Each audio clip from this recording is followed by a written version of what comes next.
الله الله الله الله ما لنا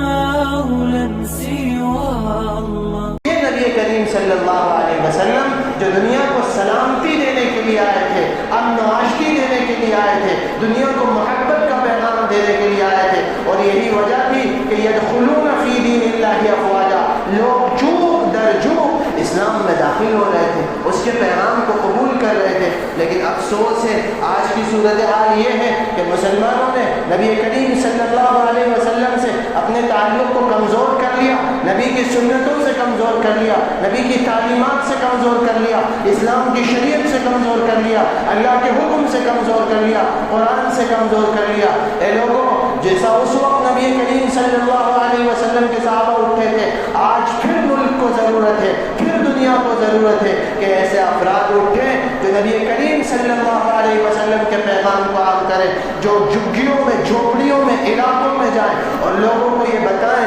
کہ نبی کی تعلیم کیا ہے اور محمد عربی صلی اللہ علیہ وسلم کون سا پیغام لے کر آئے تھے. اور یاد رکھ لیجئے کہ یہ پیغام زبانوں سے عام نہیں ہوگا، یہ پیغام تقریروں سے صرف عام نہیں ہوگا، یہ پیغام صرف جلوس و جلسے سے عام نہیں ہوگا، یہ پیغام ہماری اور آپ کی زندگی سے عام ہوگا، ہماری پریکٹیکل لائف سے عام ہوگا. ایک فرد آج یہ طے کر لے کہ ہم نبی کی ہر سنت کو اختیار کریں گے، ان کے ہر طریقے کو اختیار کریں گے، ان کی تعلیمات پر عمل کرتے ہوئے دنیا کو یہ دکھائیں گے کہ رحمت للعالمین کا مطلب کیا ہے. وما ارسلناک الا رحمت للعالمین، آپ کو جو سارے جہانوں کے لیے رحمت بنا کر بھیجا ہے، اس کا مطلب کیا ہے، آپ کی رحمت کا پیغام کیا ہے، آپ کی تعلیمات کیا کہتی ہیں. اے لوگوں، یاد رکھو، قرآن ہم سے کہتا ہے کنتم خیر امۃ اخرجت للناس تأمرون بالمعروف وتنہون عن المنکر وتؤمنون باللہ. یہ مشن نبوی ہے جس کی ذمہ داری میری بھی ہے اور ہم سب کی اور آپ کی بھی ہے کہ اس کو لے کر آگے بڑھیں. ہر انسان کو بھلائی کا حکم دینا ہے، ہر انسان کو برائی سے روکنا ہے، اور اس کے ساتھ ساتھ اپنا ایمان بھی خدا پر مکمل رکھنا ہے. اگر یہ کام اس امت کے افراد آج کریں گے تو پھر ظاہر ہے فرشتے آپ کو گود میں لیں گے، اللہ آپ کی نصرت کے لیے فرشتوں کو اتاریں گے، ملک کی فضا تبدیل ہوگی، دنیا کی صورتحال تبدیل ہوگی، اور پھر دنیا میں امن و سلامتی نافذ ہوگی. اور خوب یاد رکھ لیجئے جو حدیث پاک میں نے آپ کے سامنے بیان فرمائی تھی کہ جب تک نبی سے سچی محبت نہیں ہوگی ایمان مکمل نہیں ہوگا. جب تک ہم میں کا ایک ایک فرد، ہمارا ایک ایک نوجوان نبی سے سچی محبت نہ کرے گا اور آپ صلی اللہ علیہ وسلم کو آئیڈیل تسلیم نہ کر لے گا، تب تک کام چلنے والا نہیں ہے. اس لیے اس امت کے افراد سے گویا یہ مطالبہ ہے کہ وہ پوری قوت کے ساتھ کھڑے ہوں اور یہ صدا لگائیں کہ ہم محمد عربی صلی اللہ علیہ وسلم کے ماننے والے، ہم نبی مشن کو لے کر چلنے والے، ہم ان کی تعلیمات کو عام کرنے والے لوگ ہیں. جو اس کے خلاف جائے گا، جو نبی سے محبت نہیں کرتا، اوروں کو، کھلاڑیوں کو، ہیروز کو، سیلیبریٹیز کو اپنا آئیڈیل تسلیم کرتا ہے، تو پھر ان سے کہہ دیا جائے کہ تم جاتے ہو جہنمیوں کے ساتھ تو جاؤ، ہم محمد عربی صلی اللہ علیہ وسلم کے ساتھ ہیں، ہم آپ کے صحابہ کے ساتھ ہیں، ہم ان کا ساتھ دیں گے جو نبوی مشن کو لے کر اٹھے گا، جو نبی کی تعلیمات کو لے کر آگے بڑھے گا، جو نبی کریم صلی اللہ علیہ وسلم کی سنتوں کو اختیار کرے گا. اے لوگوں، اس تقریر کا مقصد صرف یہ نہیں ہے کہ نبی کی سیرت آپ کو یاد دلا دی جائے، اس کا مقصد یہ ہے کہ پوری دنیا کے اندر ایک انقلاب برپا کر دیا جائے، ہر طرف تبدیلی ہو، ہمارے محلوں سے اس کی شروعات ہو، گلیوں سے، جھگیوں سے، جھوپڑیوں سے ہو،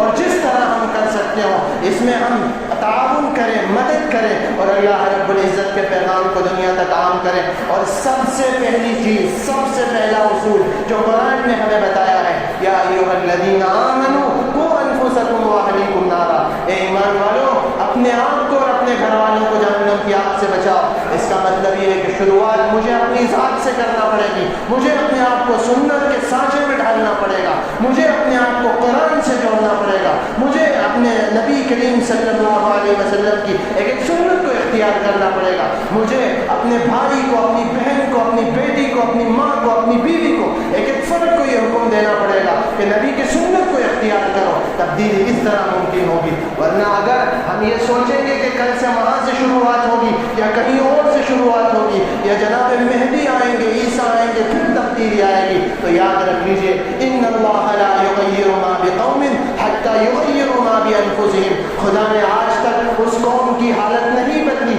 نہ ہو جس کو خود خیال اپنی حالت کے بدلنے کا، اور اگر تم روگردانی کرو گے تو اللہ رب العزت کسی اور کو لے کر آئے گا، کھڑا کرے گا اور اس سے کام لے گا اور بے نام و نشان کر دیے جاؤ گے۔ بات ختم کرتے ہوئے یہ عرض کرتا ہوں کہ بس یہ پیغام سمجھ لیں، یہ صدا سمجھ لیں، یہ قرآن کا پیغام، یہ نبی کی تعلیمات کا پیغام، اور یہ بھی سمجھ لیا جائے کہ یہ سیرت النبی کا ربیع الاول کے مہینے کا پیغام ہے کہ آج سے ابھی سے یہ طے کر لیا جائے کہ ایک ایک فرد سنت کو اختیار کرے گا، ایک ایک انسان نبی کی سیرت کا مطالعہ کرے گا، ہم میں کا ہر فرد نبی کریم صلی اللہ علیہ وسلم کی سنتوں کو زندہ کرنے کے لیے کام کرے گا۔ جس دن ہم نے یہ کام کر لیا دنیا کی حالت تبدیل ہوگی، ہم اپنی آنکھوں سے دیکھیں گے اور وہ منظر پھر پیدا ہوگا کہ اللہ رب العزت آسمانوں اور زمینوں سے اپنی نعمتوں کی بارش کریں گے اور پوری دنیا امن و سلامتی محسوس کرے گی اور دنیا کا ایک ایک فرد ہماری قیادت و سیادت کو تسلیم کرے گا۔